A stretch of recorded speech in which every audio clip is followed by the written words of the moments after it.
Você acredita que a pirâmide do Egito foi construída pelos extraterrestres também? Eu tenho certeza que não.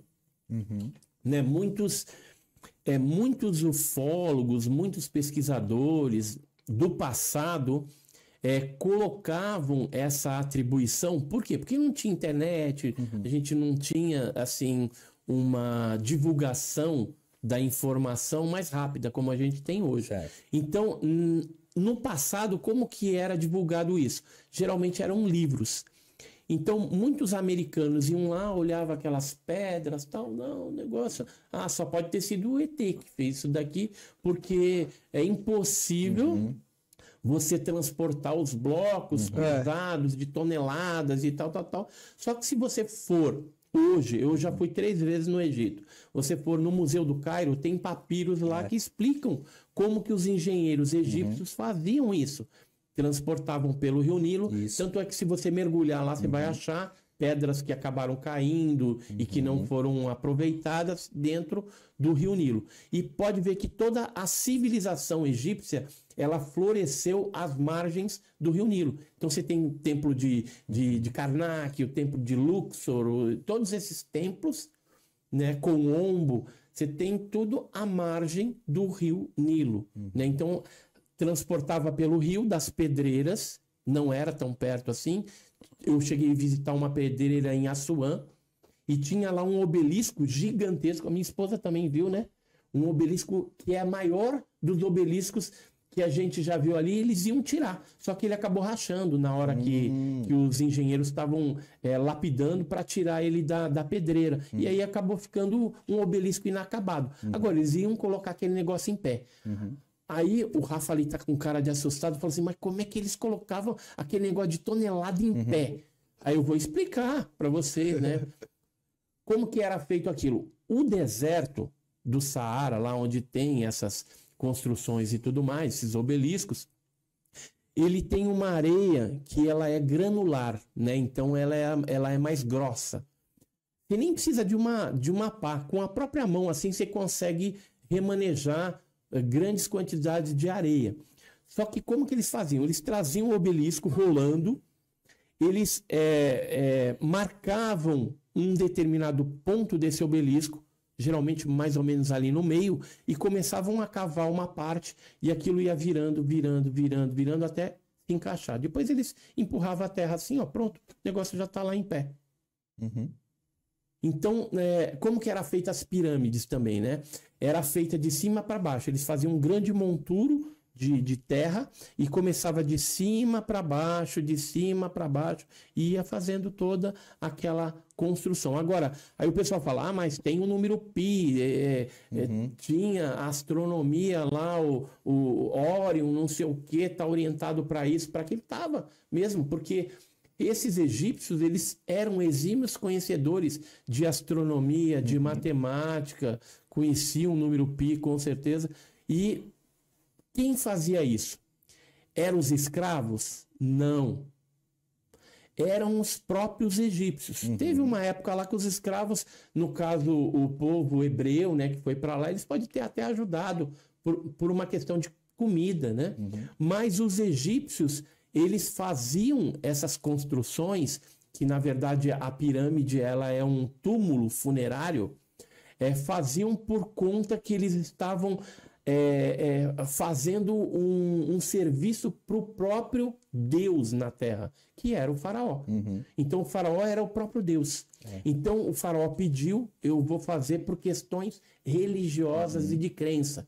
Não só por isso, os egípcios também recebiam mantimento.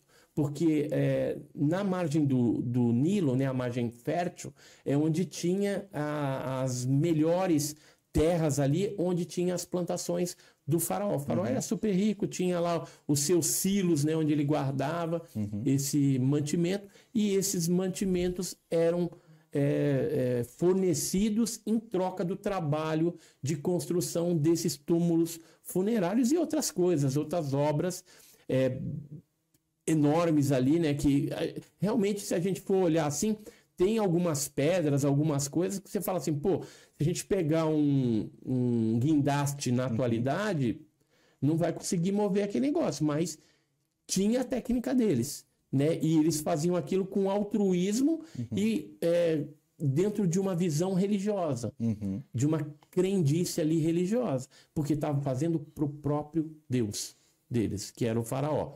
Então, assim, agora tem pinturas, né? Se você for na internet, você vai ver umas pinturas, parece ET, né? Aquele Grey com olho preto. Isso é tudo mentira. Na verdade, o que tem ali são...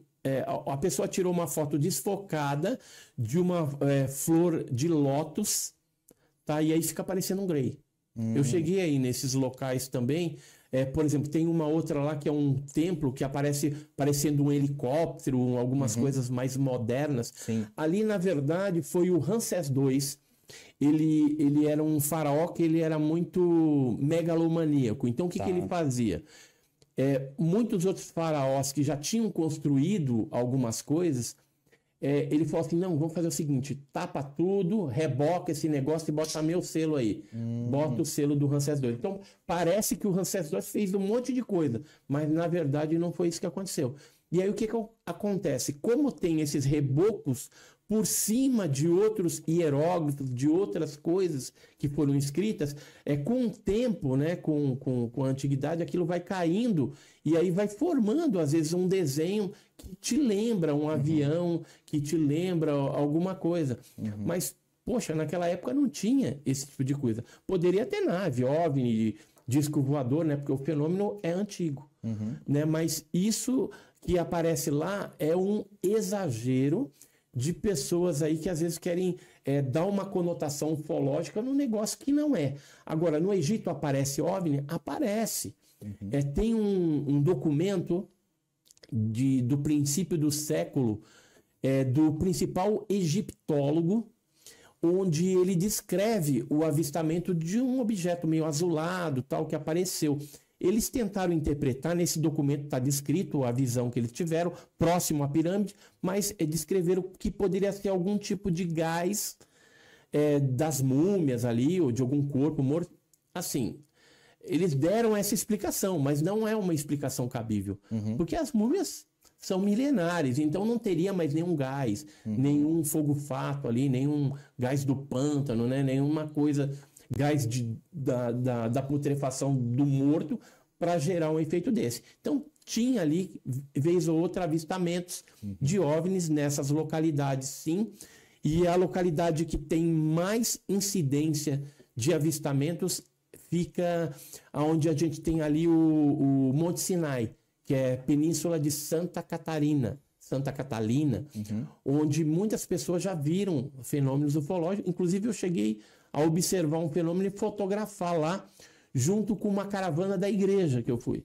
A gente foi fazer uma subida para queimar uns pedidos, tal, lá no Monte Sinai, e quando a gente estava no terceiro estágio, já subindo, a gente viu um desses objetos luminosos, esquisitos, né?